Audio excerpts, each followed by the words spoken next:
share the screen. Okay, I think both are working now. Share screen as well as recording. Okay, okay. So do you see my screen now? Compact subsets of the Euclidean space. Yes, ma'am. Yes. Okay. Excellent. All right. Okay. So I think last time we stated this theorem.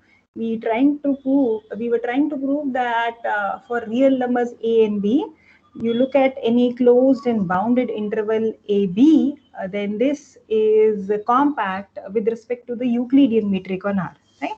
We were not quite done, so we will just continue from there. But let's just quickly recall that what is that we could do last time. Yes, is that okay, or there are any other questions?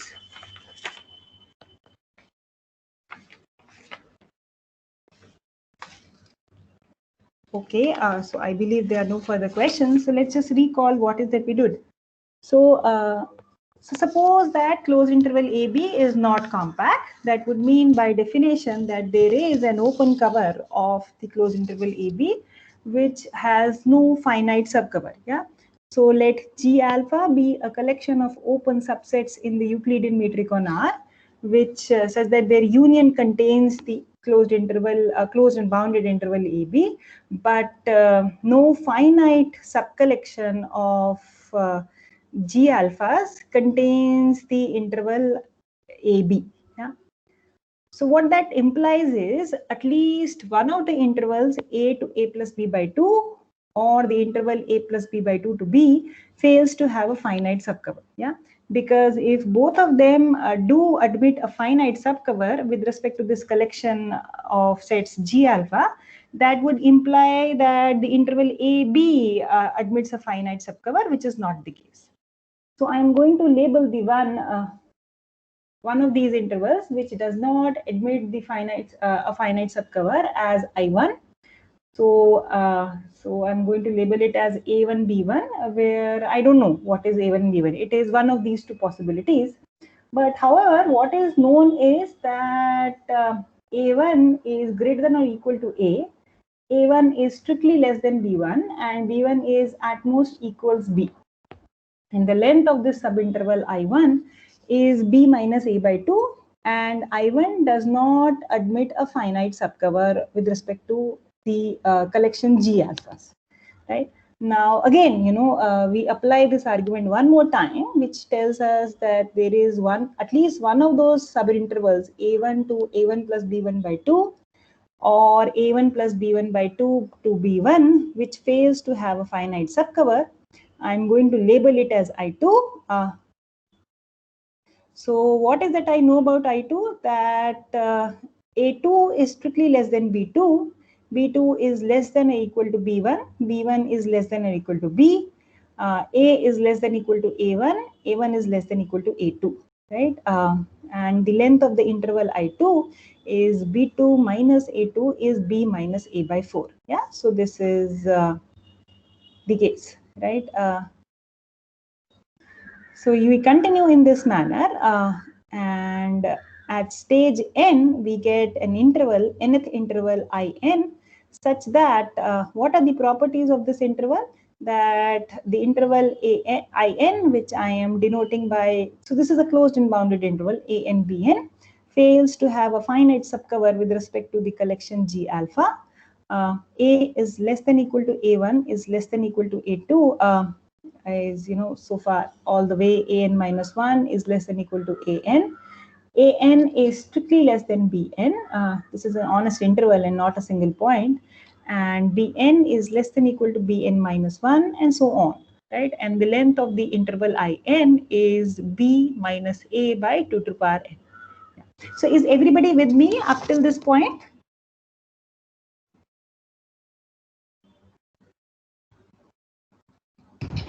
Yes, ma'am. Yes. So what is that we have achieved? We have achieved intervals, closed and bounded intervals, sub-intervals of the interval AB, which are being labeled as I1, I2, In, and so on, such that these are nested sequence of intervals. Yeah, I2 is In is contained in In minus 1, and so on. Yeah, so these are closed, and I would make this correction. These are closed and bounded intervals, each of them, because the interval AB that we started off is bounded. Each of these intervals In is not contained in the union of any finite subcollection of G alphas. Yeah, and we can say something about the length of these intervals, that x minus y, if x and y are both in the interval In, is bounded above by b minus a by 2 to the power n. Correct? Is that correct? Is that okay with everybody? Yes. Yes. So, this was a reading assignment, which was by the name of the nested intervals property. We were not familiar with any compactness at that stage. All it said was, if you have a nested sequence of closed and bounded intervals, then the intersection of all these intervals In's is non-empty. Yeah. So just point number 1 here and nothing else. Yeah.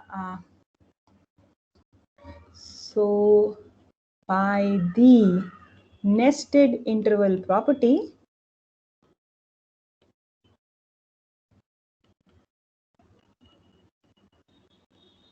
it follows that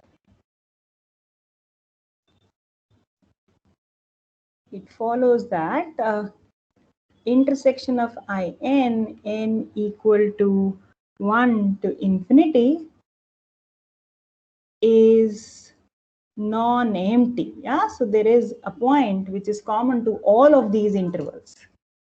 Is that okay?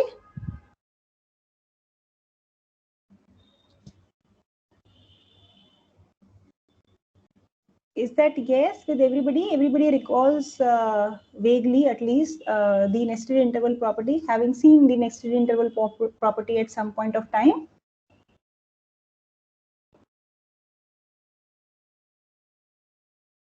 Is that okay? Yes, ma'am. Yes. Okay. Excellent. So we go on from this stage. So let's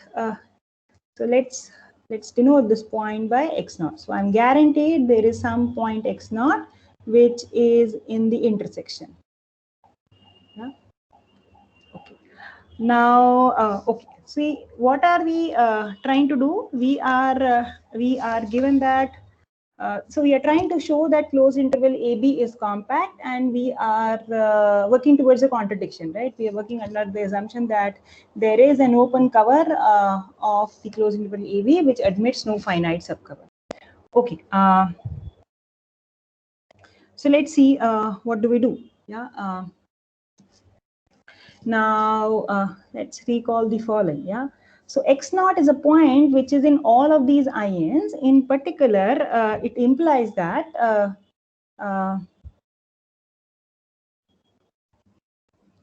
x naught is a point of the interval AB, right? What are these subintervals? These are, of course, subintervals of the interval AB, right? Now, and remember, G alpha is a collection of sets which cover the interval AB to begin with, right? So there must be some alpha naught such that x naught belongs to G alpha naught, correct? Yeah, because the entire interval AB is sitting inside the union of G alpha naught. So I'm going to denote the one which contains x naught as G alpha naught. There's no uniqueness here. It will be sitting inside some G alpha naught, correct? Now, now G alpha naught is an open set in the Euclidean metric on R containing the point x naught, contain a neighborhood of x naught. Yeah. So there exists a power positive such that an entire interval around x naught is contained in G alpha naught. Is that okay? Yes, is that okay? Now, what am I trying to do here, right? So let's say this is, suppose my point x naught. This is x naught minus r. This is x naught plus r, right? Okay. Okay. And x naught belongs to each of these intervals. Yeah, x naught is in in for every n. Okay. Now, I need to somehow arrive at a contradiction, right? So there are only 3 points here, 1, 2, and 3, basis of which we have constructed these intervals. Okay. See, what I'm trying to do is the following. I will try to show that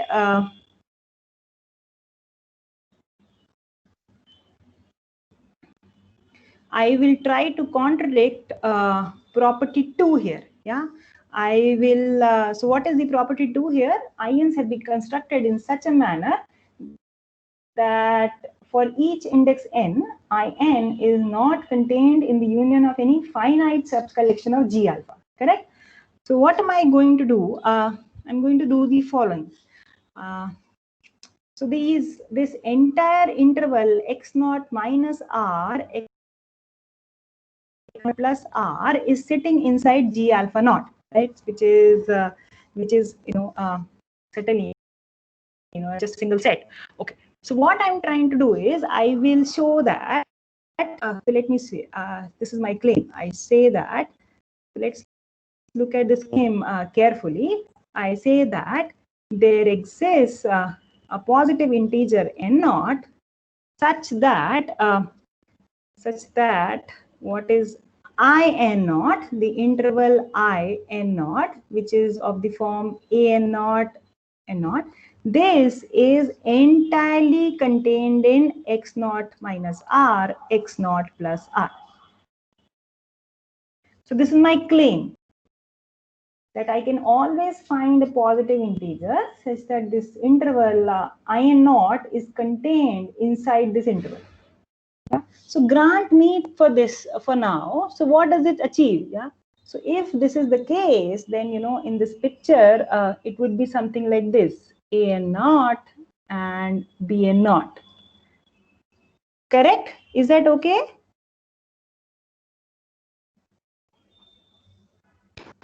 Yes, ma'am. Yes. So that would imply, if this is if I can say that there is an positive integer n naught, so let's just grant this for now and see how does that help us. So that would imply, it follows that if that happens, it would follow that the interval a n naught b n naught, which is I n naught, this is entirely containing G alpha naught. Why? Because this interval around x naught is containing G alpha naught. Is that correct? Yes, ma'am. Yes. But this cannot happen because by property 2, we showed that all these intervals ions have been constructed in a manner that none of these ions are contained in union of finitely many G alphas. Now this, if IN naught is sitting inside G alpha naught, this says that IN naught is, there is a finite subcover of G alphas which contains IN naught. Is that correct? Which contradicts 2.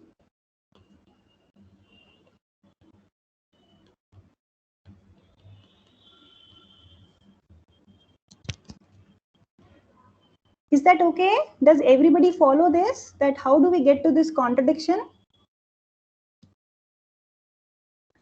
Is everybody with me? Ma'am, can you please repeat? All I'm trying to say is, so let's believe me for the moment. Suppose that there is an n naught such that this interval in naught is contained in x naught minus r, x naught plus r, right?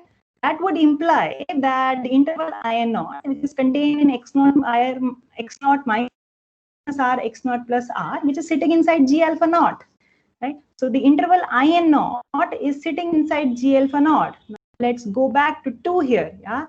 Now let's apply this 2 for n naught. Now in naught is not contained in the union of any finite subcollection of G alpha. That is the way we have constructed these intervals INs. Is that correct? But here is what that I am showing, that entire IN naught is sitting inside G alpha naught. This is not happening if 2 is true. Is that okay? Yes, ma'am. Yes, is that a yes with everybody present here?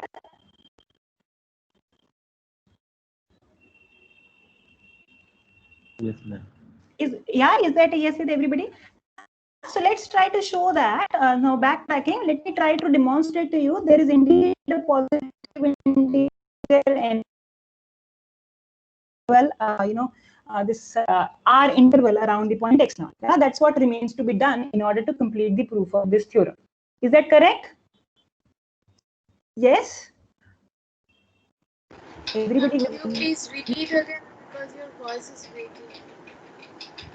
Oh, is it? Yeah. So, Kritika, let me just do this once. Let me try to show the existence of N naught, and then I'll sort of run through the entire proof once. Is that okay? Okay, Yeah. ma'am. Yeah. So, given this point x naught, which is in G alpha naught, since using the fact that G alpha naught is open, there is a positive R such that an interval of length 2R is contained in G alpha naught, right? Now, I want to show that there exists N naught, a positive integer N naught, such that the interval In naught is contained in x naught minus R, x naught plus R. Yeah. See, where does In naught fit in this picture that I have drawn here? Yeah. Please recall, I'll just say that, let's recall that x naught belongs to each of these intervals INs. Yeah, remember, x naught belongs to the intersection. Yeah, x naught belongs to everything. In particular,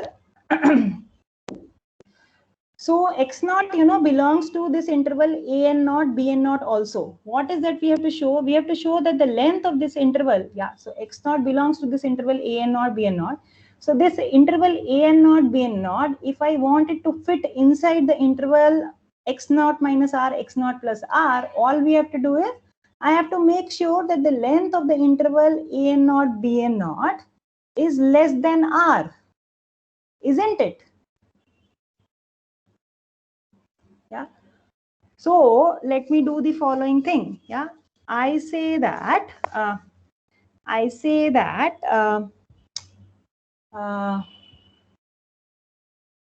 let's do the following thing. Yeah, so R is fixed. I have fixed R, and the point B is fixed, and the point A is fixed. I say that the first claim is following. Yeah, there exists N naught, a positive integer, such that 1 upon N naught is less than R by B minus A. Everybody agrees with me? R is a given positive real number. It's already fixed. And A and B are also fixed positive real numbers. So I can appeal to the Archimedean property to get this. Yeah? So I'll just write that down here. By the Archimedean property,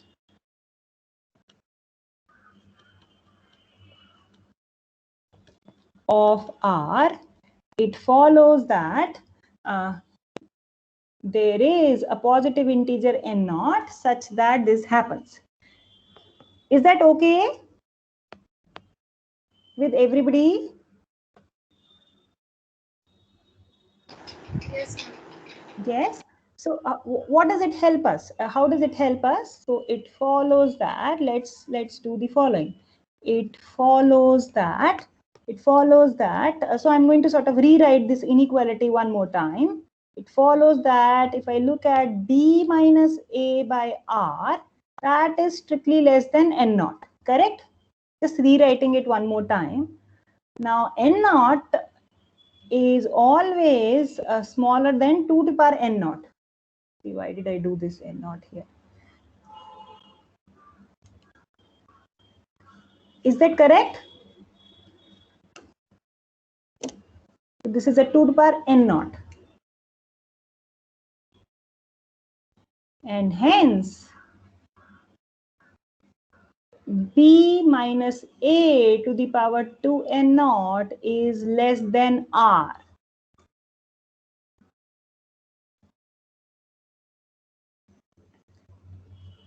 Now, what is this last inequality here? B minus A divided by 2 to the power n naught is strictly less than R. Remember, what is this B minus A by 2 to the power n naught? It is exactly the length of the interval A n naught, B n naught. So, length of the interval A n naught, B n naught, length of the interval I n naught is strictly less than R.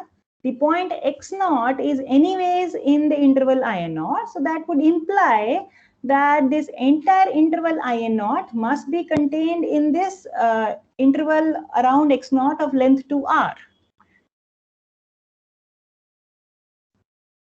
I'll just put a hence here.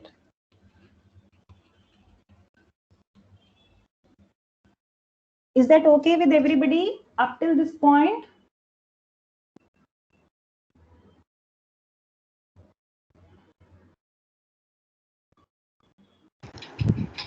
Ma'am, why are we could also consider 2r?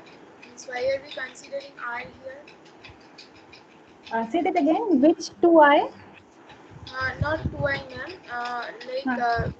You said that we want to find one interval a n naught b n naught such that the length of the interval is less than r. Correct, correct. So the length of the interval x naught minus r to x naught plus r is 2r. So Yes. any interval of length less than 2r will also fit inside it. Correct, correct, correct. So I fitted an interval which of length less than r. So even that would work, but what you are saying will also work. Okay. Yeah, the maximum admissible length is x. So the two observations here, x naught anyways belongs to the interval I n naught, and the length of the total interval I n naught is strictly less than r. So the entire interval must sit here. Is that okay, Kritika, and everybody else? Yes. Yes. So Kritika, to answer your question, having found an n naught like this, having found an n naught like this, so this is saying that I n naught is contained in this interval around x naught of length 2r, but x naught minus r, x naught plus r is contained in g alpha naught.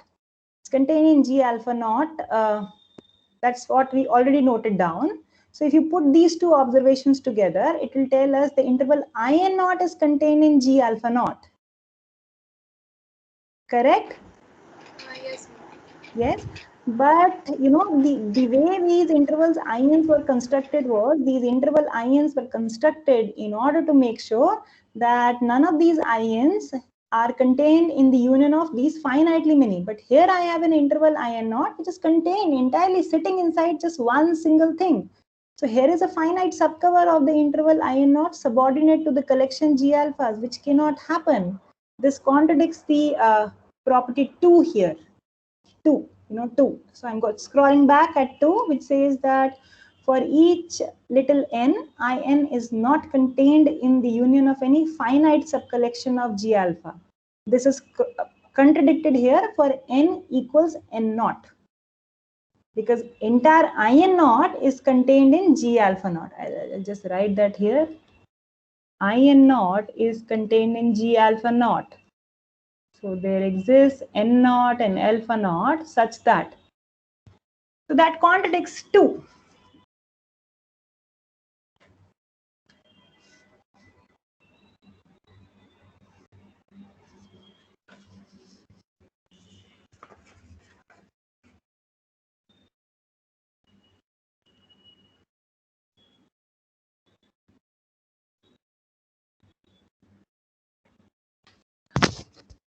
Any questions, please ask.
Is this okay?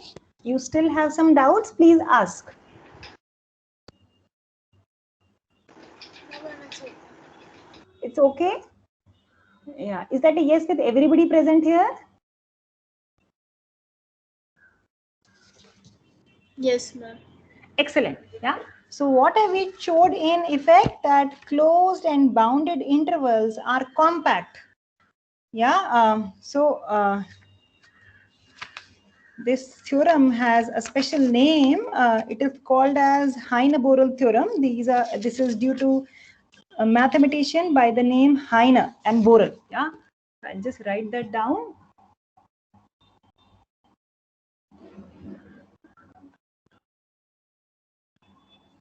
We'll write it down here. So Heine, Heine, and Borel.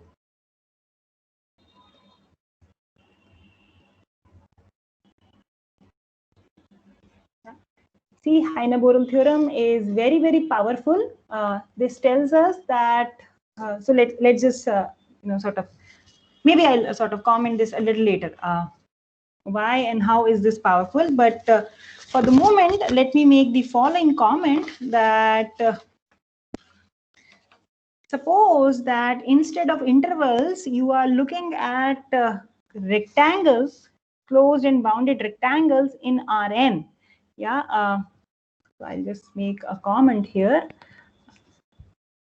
that the proof of the Heine-Borel theorem can be easily adapted to the following setting. The proof presented above can be adapted to prove that closed and bounded rectangles. So what do I mean by rectangles? I'll just clarify here. Yeah, so some texts also refer it to as cells. In cells, so what is that I mean? I mean rectangle. I mean, so I have a closed and bounded interval, and I take a product. This is a notation for product k equal to 1 to n. So this is interval a1 b1, a2 b2 up to an bn. Yeah. So these are subsets of Rn. So these in Rn are compact. Yeah. So when I say Rn here, it means the Euclidean metric on Rn. Okay. Is that okay?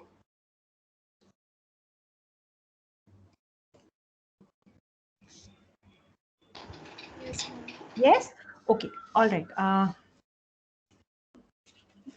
So let me sort of try to impress upon you how and why is Heine-Borel theorem very, very powerful. Yeah. So this is the next thing. This is a corollary to the Heine-Borel theorem. It says that E subset of R is compact if and only if E is closed and bounded.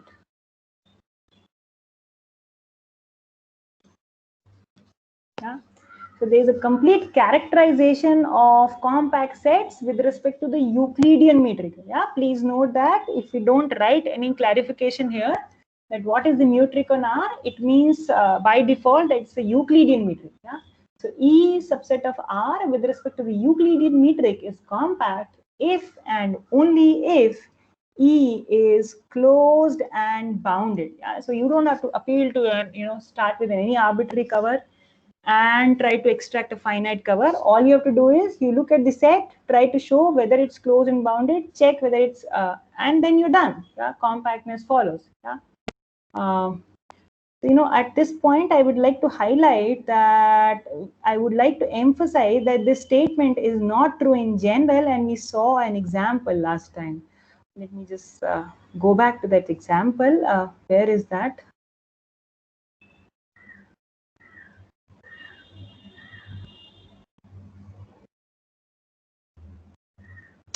here.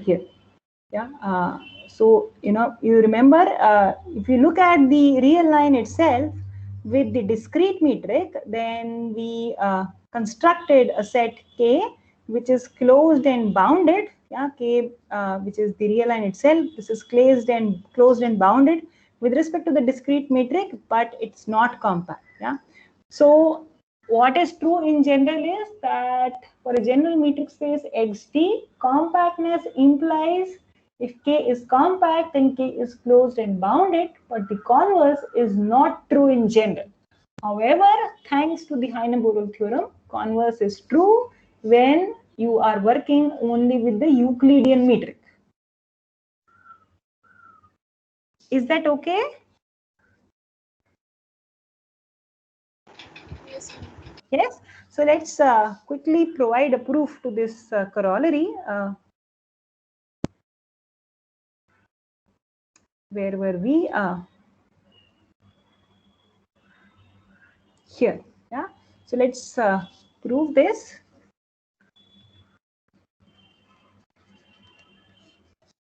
So one way we know, right? This is something that we proved long back, that let E be a compact subset of the real line with respect to the Euclidean metric, then E is closed and bounded.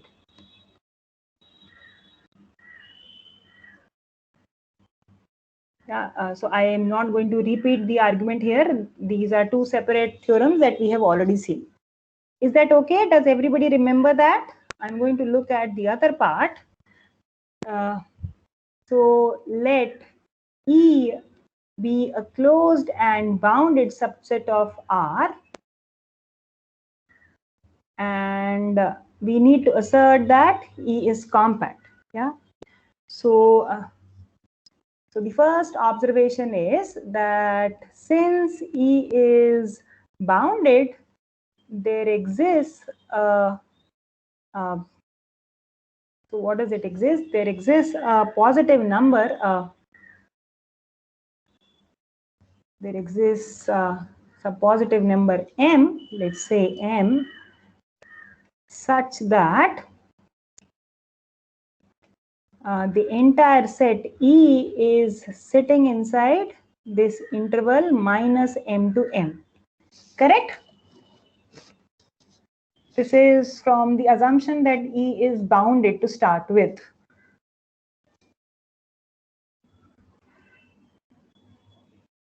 Right? Now, what are we required to show?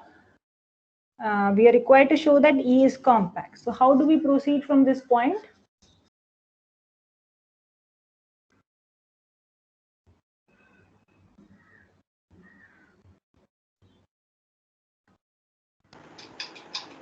From the previous theorem, we can say that closed interval minus M to M is compact. So Correct. A closed subset of a compact set will is also compact. Yeah, excellent. Yeah, so we can use theorems now. We use the fact that the Heine-Borel theorem is tells us that this interval is compact, and E being a closed subset of a compact set will be compact. Yeah, so let me just write this down for the sake of completeness. It follows from the Heine-Borel theorem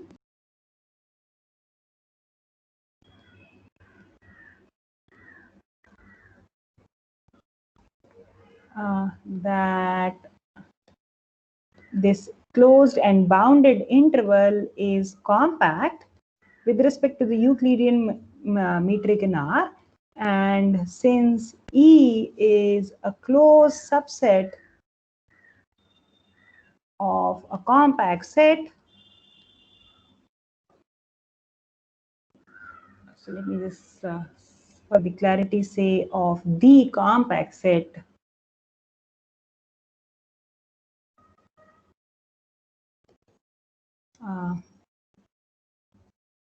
minus M to M. So what is that compact set here? In this case, it is the interval minus M to M.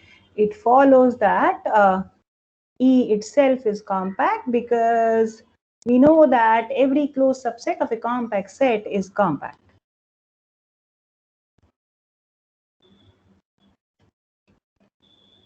Is that all right with everybody present here?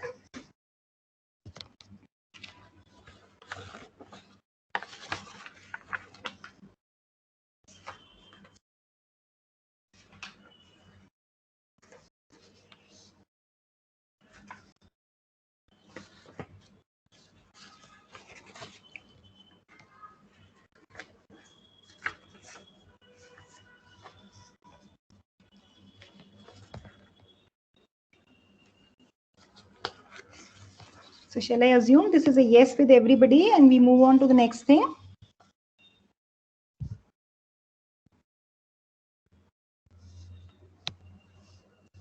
Yes. Excellent. All right.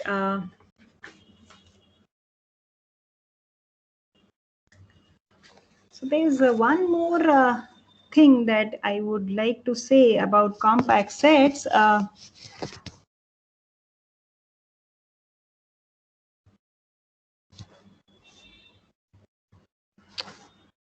So let's just do that observation before we sort of summarize all of what we know about compact sets in Rn. Yeah, there's one more observation.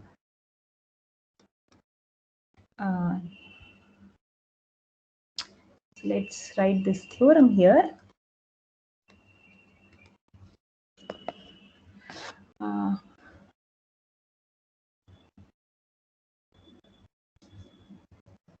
So Xt is a metric space.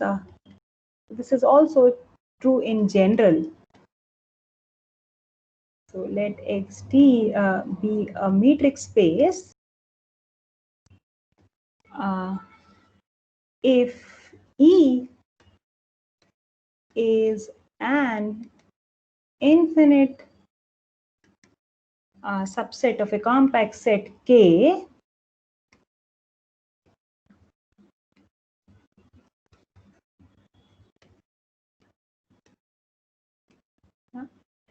then E has a limit point in K.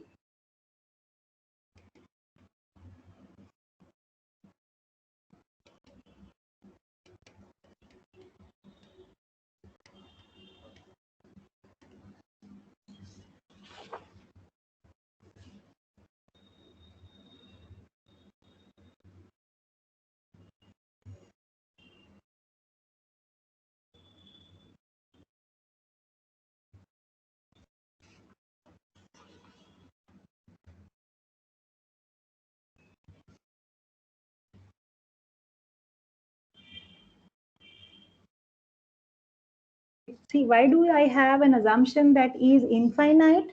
Because if E is finite, there's not, nothing that you want, limit points of E sort of are inconsequential, right?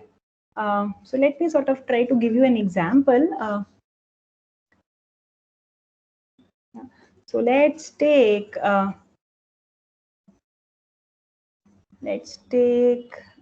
E to be. So I'm looking at the Euclidean metric on R. Let's look at E to be 1 by n, such that. Yeah. So this certainly is an infinite subset, correct? And let's look at K to be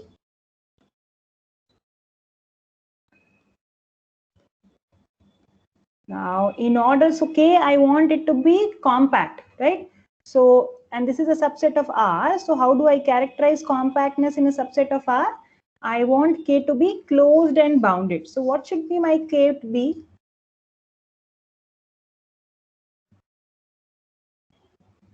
If K has to be closed, then K has to contain the limit points of this set, right? So K must contain the set singleton 0, correct? Now is K closed? Yes. Yes.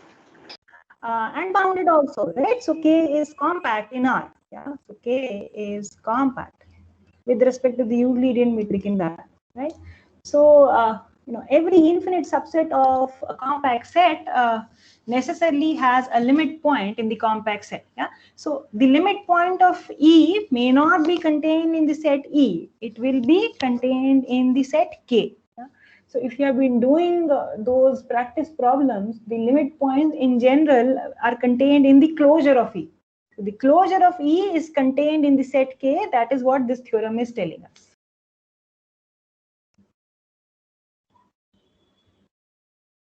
Is that okay?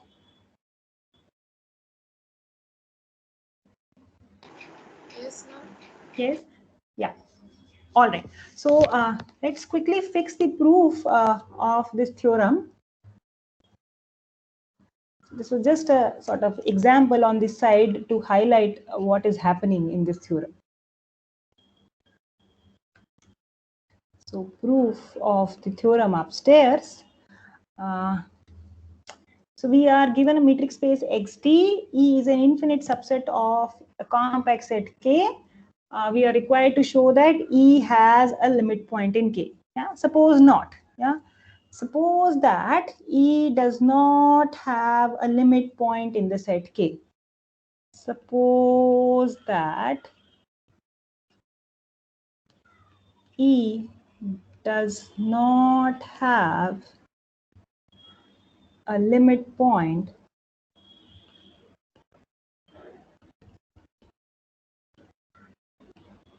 in the set K. Yeah. Now, saying this one more time, this is exactly saying that no point of K is a limit point of E.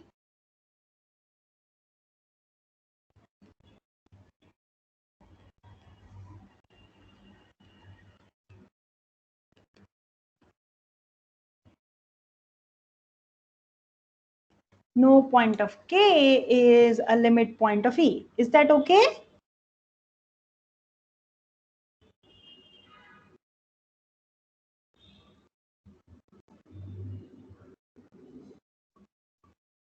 Yeah. Everybody with me up till this point? Yes, ma'am. Yes. So which means that if I pick a point of K, so let me denote the point of K by X. So let me pick a point X in K. Now X cannot be a limit point of the set E, which means that there is a neighborhood of X that contains at most one point of E. What would be that one point? The point X itself, that also if X belongs to E, right? There is a neighborhood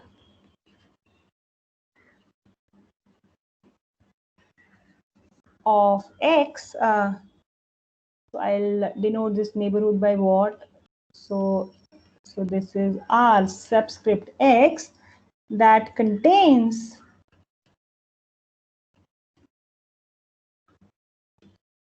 at most one point of E.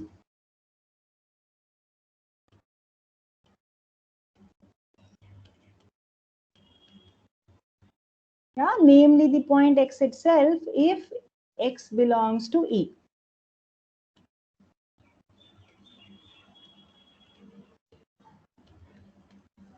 Is that okay?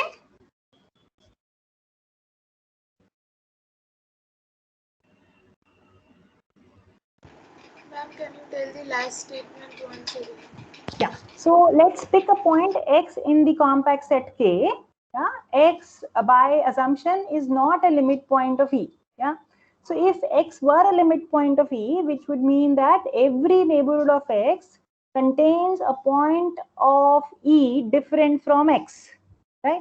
Now I am saying X is not a limit point of E, which means that there must be a neighborhood of the point X that contains, so that contains, either it contains no point of E, either it does not intersect with the set of E, or else the other possibility is that it intersects the set E only in the point singleton X. That can happen if X belongs to the set E. Yes, ma'am. Yeah, is that okay? Just from the definition of limit points, Yes, nothing ma'am. else, right? Yeah, so so all these two cases are summarized in saying that there is a neighborhood which contains at most one point of E. Either it does not intersect E, either the intersection is empty, or the intersection is singleton X, depending on whether X belongs to the set E. And you can do this for each point of X, because no point of X is a limit point of key. Yeah. So corresponding to each X, there is a neighborhood. Yeah. So there is this radius, positive R. So I am denoting R as R subscript S, because different choices of X may lead you to different R's. Is that okay? You can do this procedure for each point of the set K. Is that okay? Yes, ma'am. Yes. So now look at the following thing. Yeah. So now look at these neighborhoods. Yeah. So you look at the neighborhoods centered at the point X, radius Rx. Now X is allowed, you're doing this for each point of K. So which means that each of these are open sets, and if you take the union over the set K, this union gives an open cover of the set K. Correct?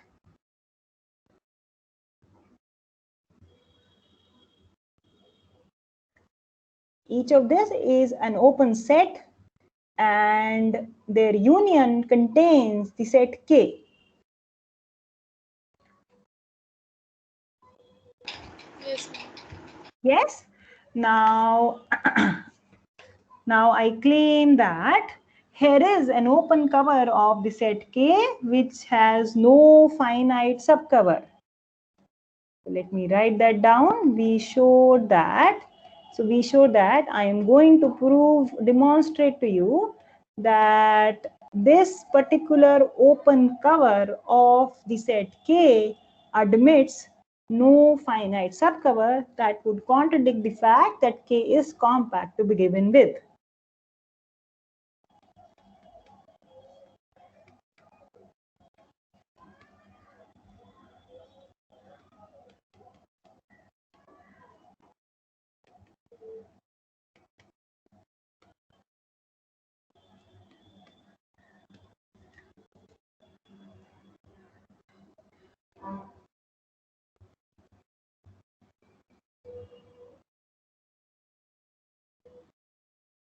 Okay. So why is this last statement true?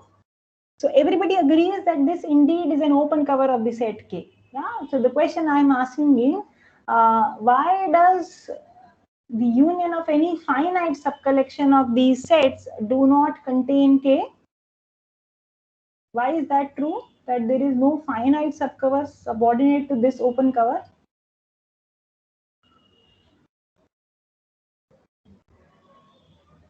Can somebody help me, please?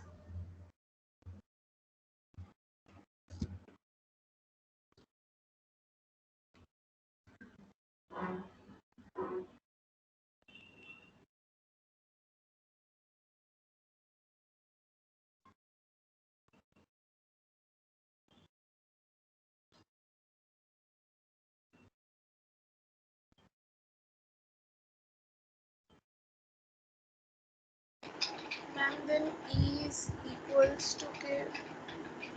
Well, E, I don't know whether it's equal to K or not, but how do you get that? But even Ma'am, if, yeah, tell me. like if X belongs to K from the second thing that you have written, Second that meaning, means like for each X belongs to K, there is a neighborhood that correct, uh, that at most contains one point of E. correct. So if we get means if we omit, oh ma'am, I got confused with it. No problem. Well tried. Yeah.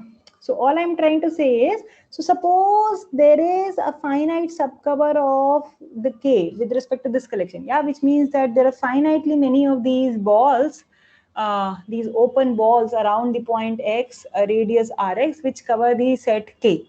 Yeah. But let's look at what happens to the set E. Yeah. So let's Let's look at that now. So I'll just write it in red here. Recall that E is contained in K is contained in this unit, right? If there were to be a finite subcover of uh, of K, yeah, which means that there are these finitely many balls centered at, let's say, xi, radius rxi, which cover the set K, then those finitely many balls will cover the set E also, right? But look at these balls have the property that each of these balls contains at most one point of E, yeah? So then can it happen? You know, is it? It's not possible for a finite number of these balls to cover the infinite set E, because each of these balls intersect with at most one point of E. Yeah, so let me sort of write it down if that clarifies things. This holds because it is not possible for a finite number of balls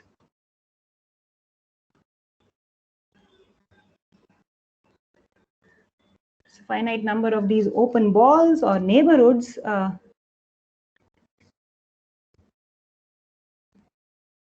so these are balls with respect to the metric D centered at X, radius Rx, to cover the infinite set E. And that's it. We are at a contradiction.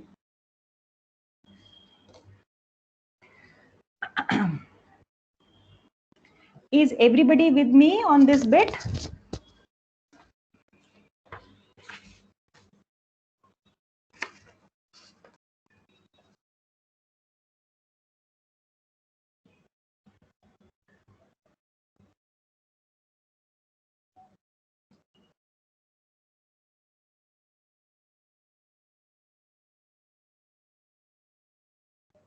Yeah, so I'll maybe sort of write down one more clarification.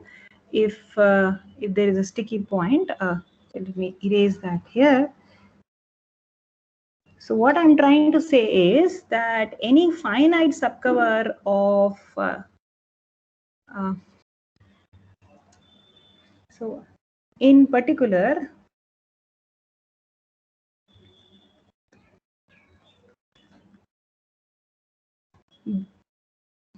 uh, uh,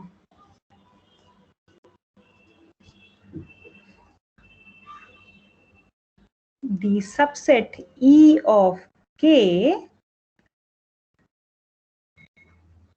cannot be contained in the union of any finite subcollection in the union of any finite subcollection of the sets.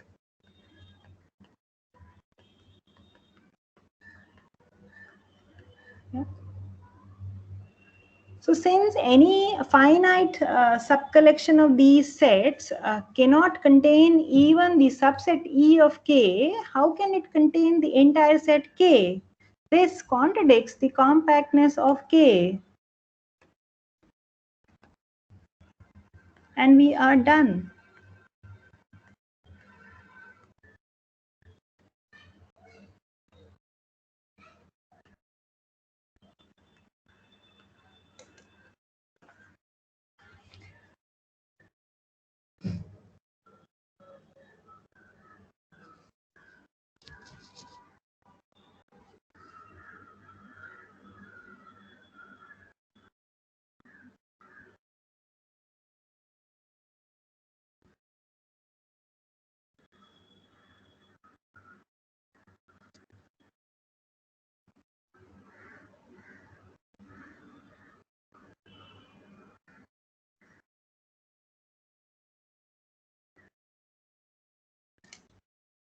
Is everybody with me up till this point?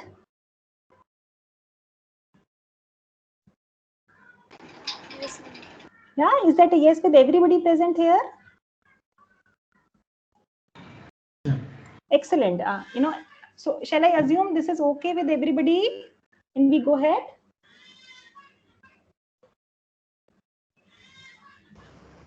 Yes, ma'am. Okay, excellent. All right. So having done this, let's summarize. This was. I'll also point it down. We proved one, the implication of this statement. Let Xt be a metric space. Then, if E is an infinite subset of a compact set, then E has a limit point in K. In fact, this is a characterization of compact sets, which is true in general. Yeah. So what is the statement? For a metric space Xt to be compact, a metric space Xt is compact if and only if every infinite subset E of X has a limit point in X. Yeah. So we saw only one part of it. The other part is a bit delicate as far as this course is concerned. So I will just skip it. Those of you who are interested can always look up, and I will be happy to sort of guide you through. But for now, let's summarize compactness for Euclidean metric.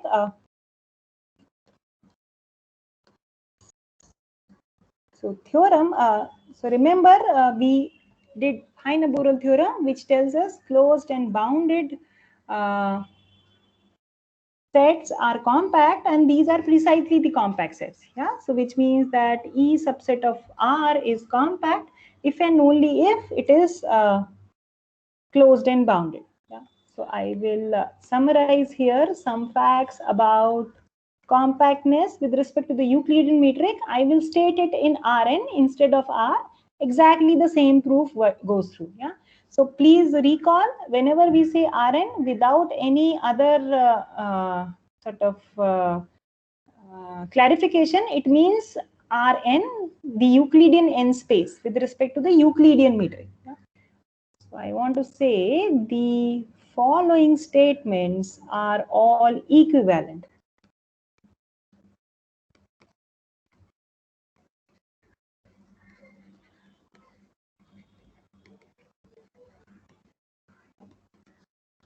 Yeah, statement 1 is E is closed and bounded.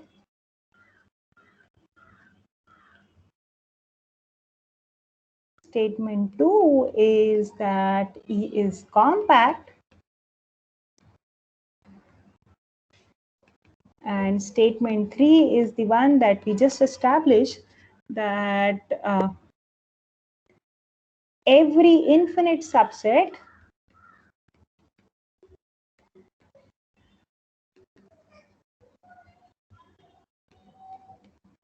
S of E has a limit point in E.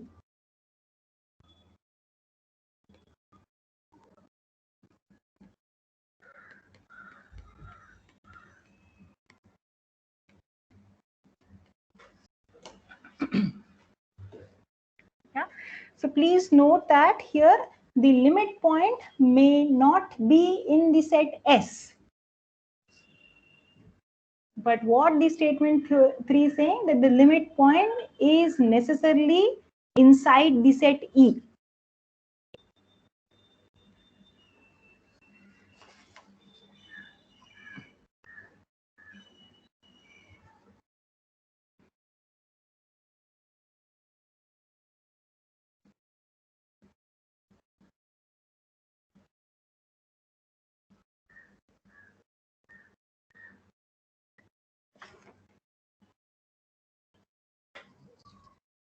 So the statement is okay with everybody?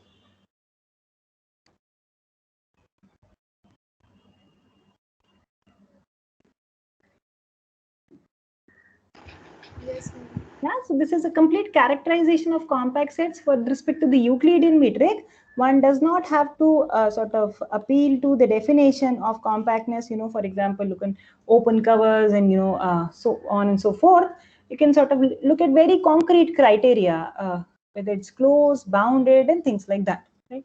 So we have already So as far as the proof is concerned, we have already done some bit.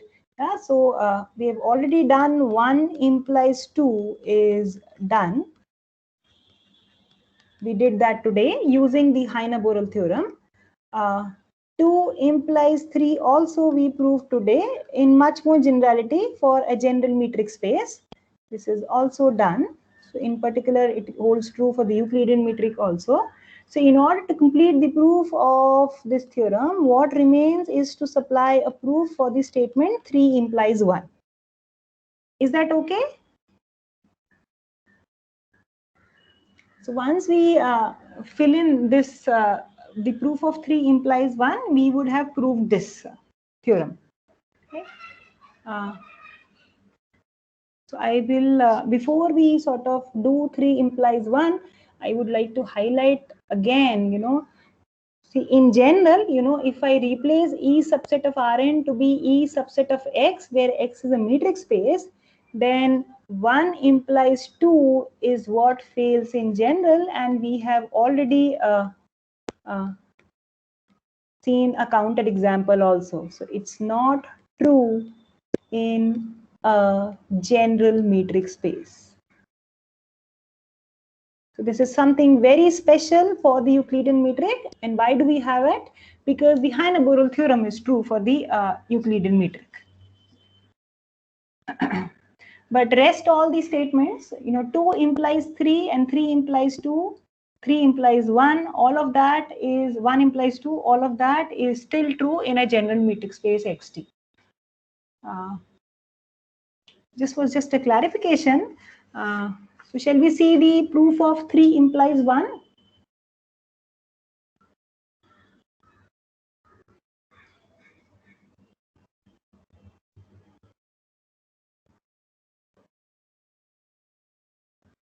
Is it okay so far? With everybody present here? Yes, ma'am. Yes? Okay. So what does the statement 3 says here? The statement 3 say that so 3 is, we are required to prove 3 implies 1, which means that 3 we assume to be true. That every infinite subset S of E has a limit point in E. We are required to show that E is closed as well as bounded. Yeah, so let's do both of them one by one.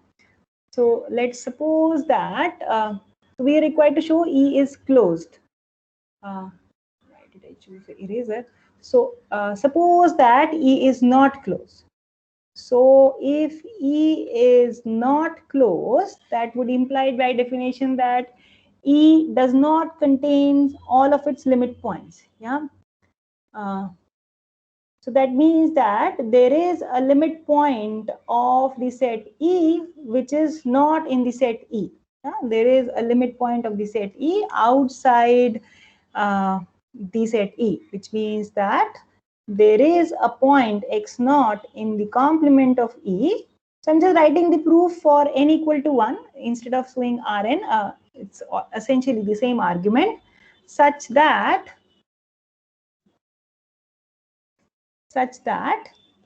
x naught is a limit point of E.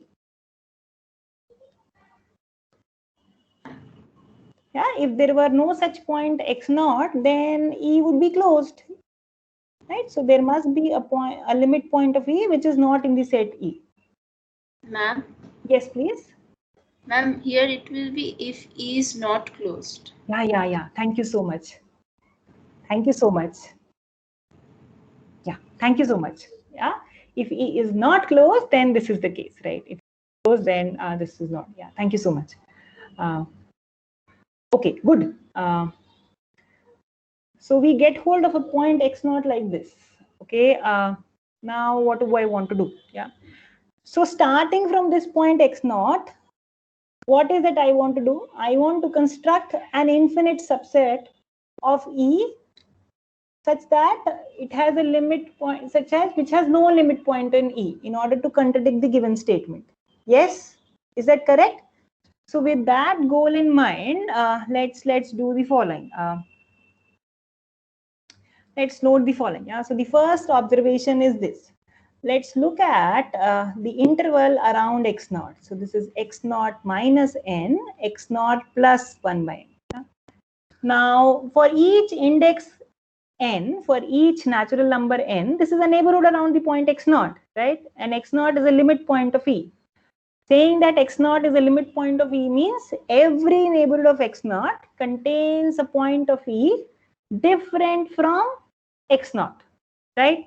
So in particular, each of these will also do the same. Yeah. So let me make that statement that for index n, for each positive integer n, if you look at these intervals around the point x naught, each of them contains a point of E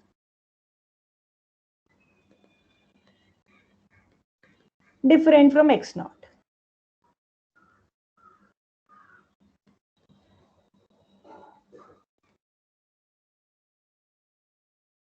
Okay, all right.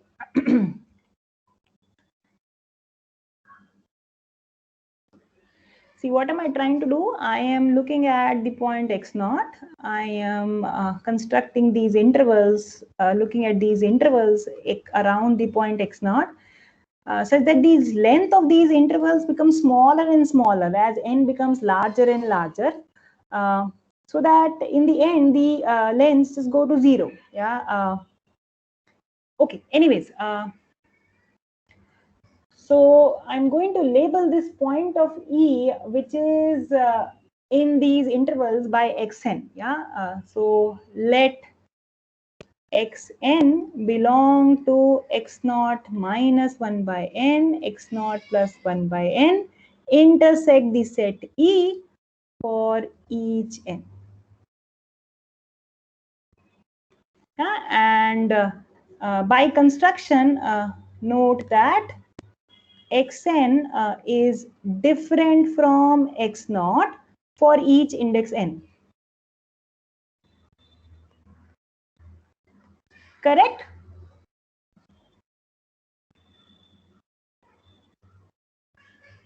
Is that okay? See, all I have used the fact is that x naught is a limit point of E so far, nothing else.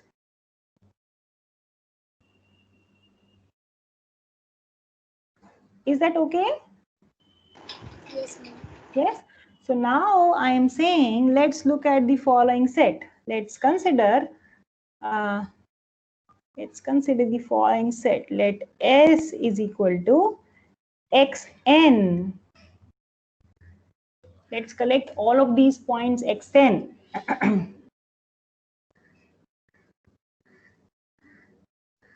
Now S is a subset of E. We claim that we will show that S is an infinite subset of E with no limit points in E.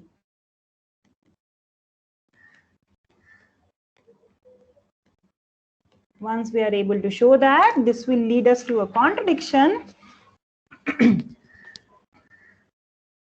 And we will be able to show that contradiction will tell us that E is closed. Yeah. So this is the idea of the proof. Now, how do we substantiate this claim? So everybody agrees with me that S is a subset of E by construction, right? Each xn is a point in E. Is that okay?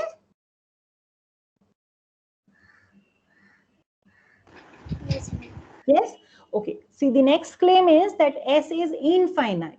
How do we substantiate that? Why is S infinite?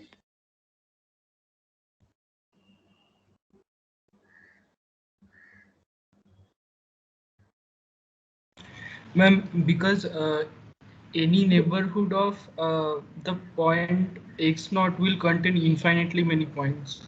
Correct, that is true. Every neighborhood of x naught contains infinitely many points of E.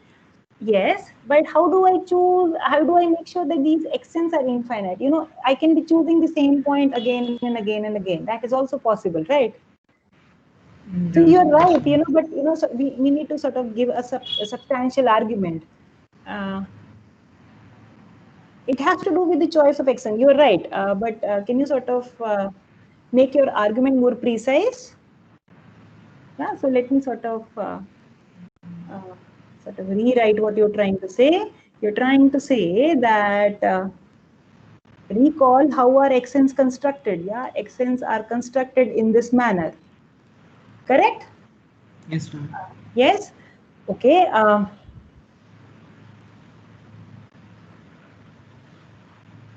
So let's look at this case. What if the set S is finite? We are required to show that S is infinite. What if the set S is finite? If the set S is finite, then you look at this difference, xn minus x naught. That would have a constant positive value for infinitely many n's, isn't it? Yes, ma'am. So let's call that constant positive value as delta. So what will you have?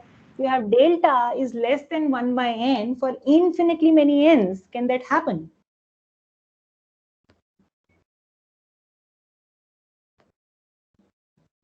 No, ma'am. That cannot happen, right? Yes, so everybody agree with me, by construction, the set S is infinite. That's the way we have chosen these sets.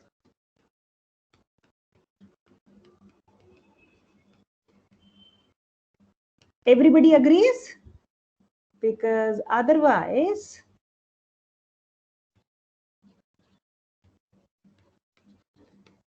xn minus x naught would have a constant positive value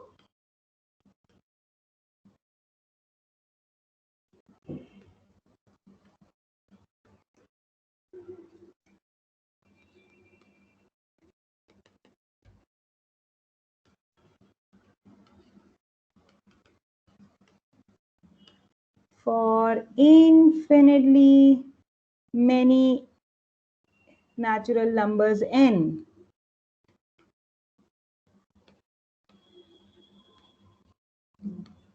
Is that okay? Does everybody follow this? Is everybody with me on this point that S is indeed infinite?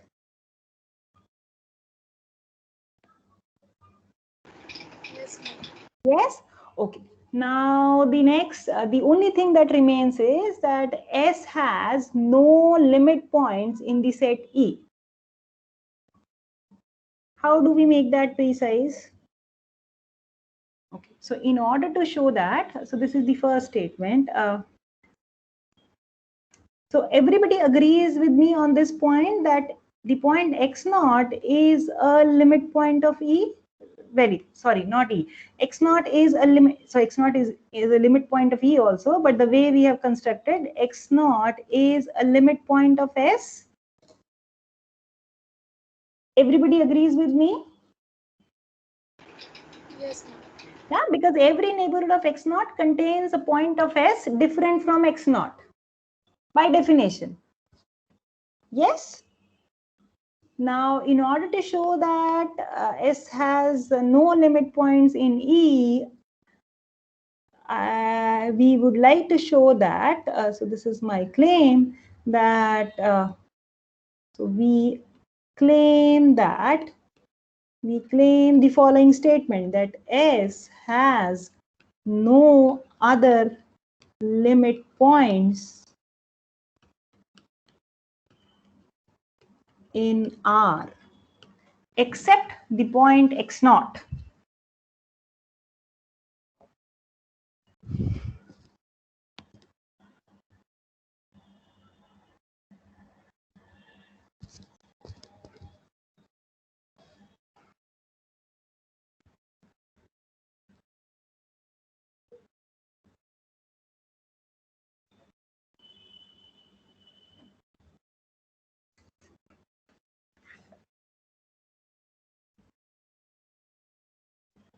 So is that okay? If we show that S has no other limit points besides the point x naught, which is certainly not in E, then we would have shown that S has no limit points in E and we will be done with this case. Is that part okay with everybody present here?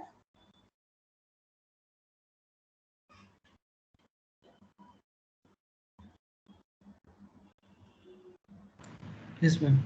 Yes. See, let's see. So let's say this is not the case. Yeah. So how do we sort of run the argument here? Let's try to understand that. So let y be another limit point of S. Yeah. So let y be a limit point of S. Yeah. Y is different from x naught. Yeah. So you know y is here and x naught is different from y. Yeah. So there are two distinct points. Now, what is S? S consists of points like xn. Yeah, S is so y and x naught are both limit points of the set S. Yeah, so which means that if there were two limit points x naught and y, then this sequence of points xn is going to x naught as well as y at the same time. That cannot happen. At some point. There is a positive distance between y and x naught. At some point the triangle inequality will break. Is that correct?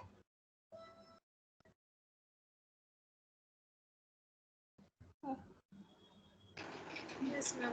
Yes. Does it make sense to everybody? So you can all sort of make this precise by writing that, but does the idea seem correct to everybody? Do you get that? What are we trying to do? So then so all I'm going to do is just play with the triangle inequality. You look at the distance between y and x naught. This is apply the triangle inequality. This is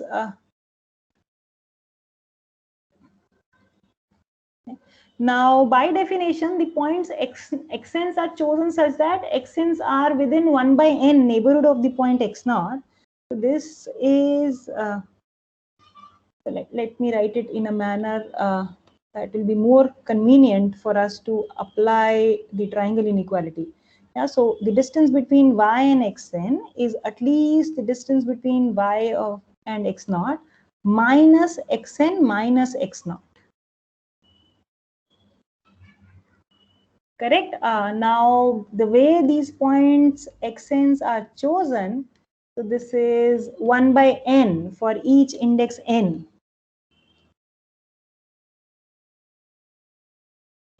And now what do we do?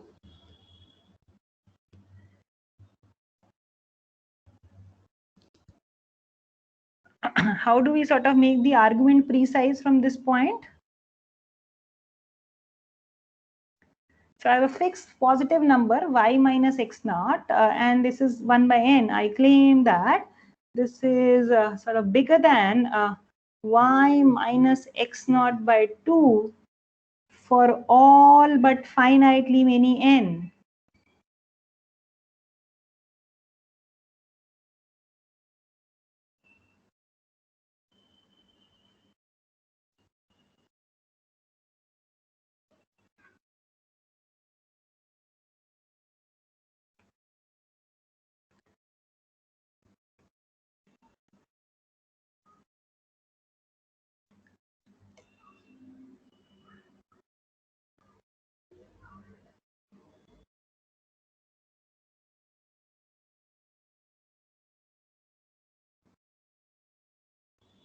So what is this saying? How do we make that? So let me sort of do this following. I think we should go slow. Maybe you are seeing these kind of arguments for the first time. So all I'm doing is I'm using the Archimedean property here. So by the Archimedean property,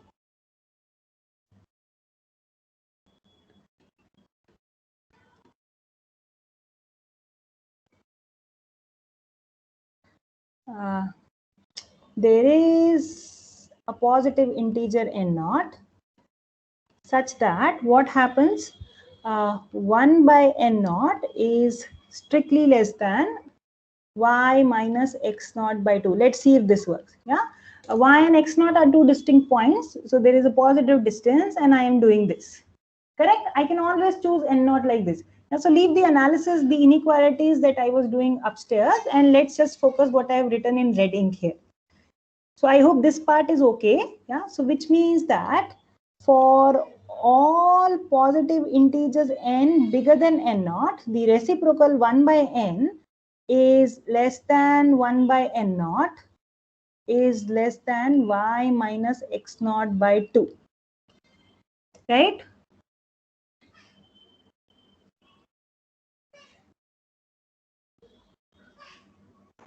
Yes, ma'am.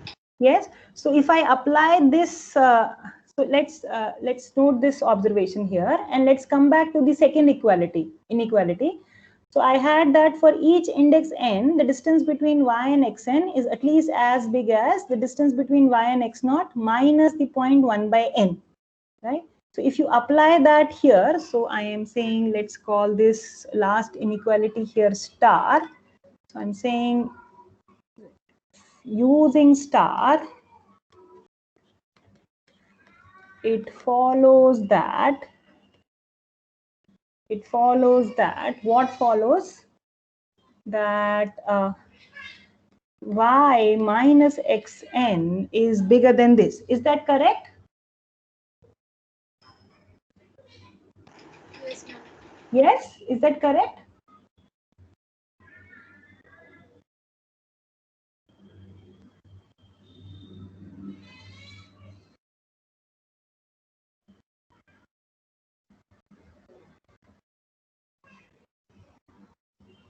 Let me be careful here. Y minus x naught by 2 is bigger than 1 by n.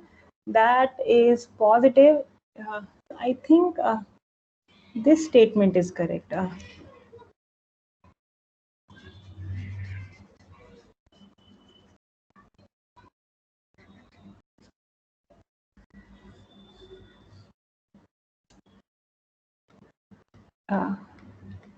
Isn't it? This statement is correct. That y minus xn, the distance between y and xn is bigger than y minus x naught by 2 plus something positive. So I just leave that. Correct? Is that okay? Yes, ma'am. Yes.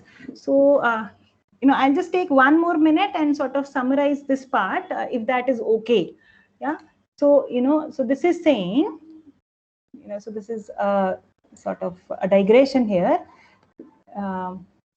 Hence,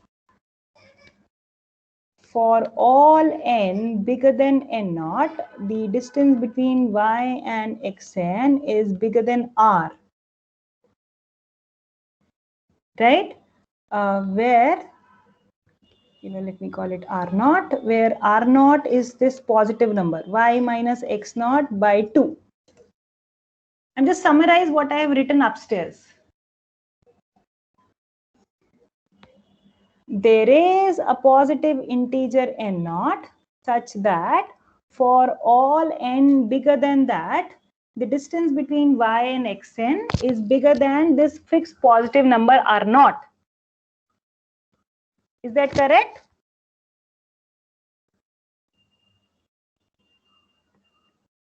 Is that okay?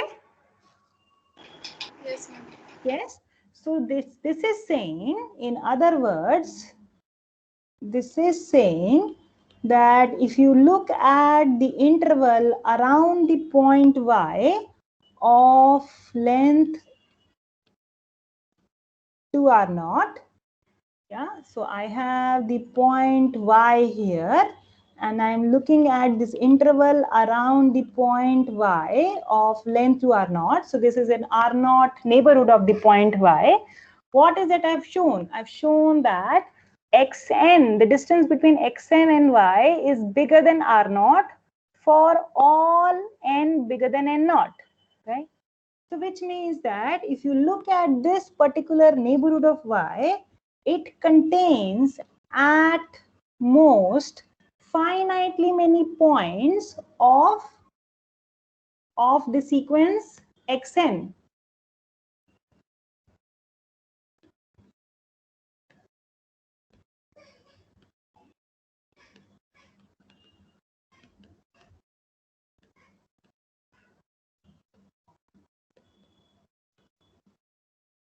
Is that okay? What are those finitely many points? Those with index n less than, strictly less than n naught. There are at most these points x1, x2 up to xn naught minus 1. Those may be possibly inside this interval. Everything else is most definitely outside this interval, outside this neighborhood of y. Is that true? Yes, ma'am. Yes. So this is saying that y cannot be a limit point of S, because if y were to be a limit point of S, then every neighborhood of y in fact contains infinitely many points of S. Hence, y cannot be a limit point of S. And we arrive at a contradiction, which means that there is only one limit point of S, which is the point x0, which is outside E. So S is an infinite subset of V with no limit points in E. This cannot happen because we are under the assumption that statement 3 is true. Every infinite subset of E has a limit point on E. We arrive at a contradiction, and hence the set E is closed. Yeah. I think I have overshot by 3 minutes. So I think I'll just close this meeting now. Yeah.